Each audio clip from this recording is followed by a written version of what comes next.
The other day, Dauda wake me up, knocking on my door, to ask me if I wanted to be a speaker on the graduation day.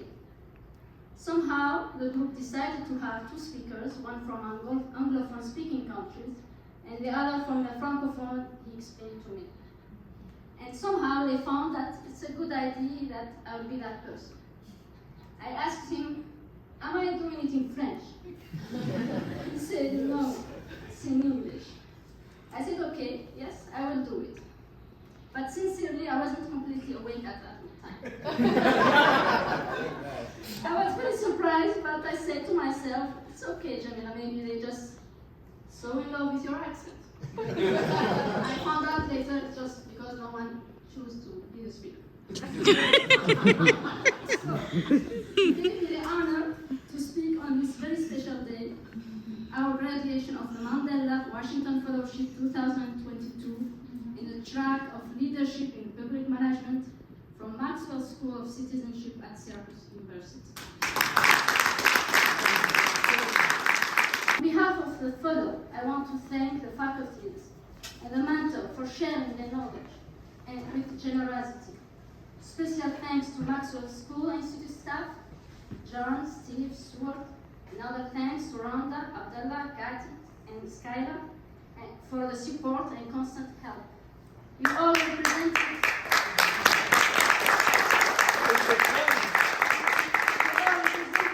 human form of humility. Prophet Muhammad said in a hadith, whoever among you sees evil, let him change it with his hand. If he is unable to do so, then with his tongue. If he is unable to do so, then with his heart. And that is the weakest level of faith. I want to paraphrase this wisdom by looking at it through the eye of a leader. Leadership is first of all about having faith in our heart, sharing our engagement with our tongue, and if possible, changing it with our action. I think that when we arrived here, we already had in our hearts this desire to make a change in our communities. And during these 6 weeks, we shared our concern together and discussed the challenges we face in our field. Most of us found that we had the same issue going on in our different countries. I know that at the end of this fellowship, we are, first of all, today happy and excited, sure, but I would like also to point out that maybe some of us might feel lost in some way with all those new ideas in our heads and this feeling and desire to move on action, and having in the same time the fear of the unknown, of the failure.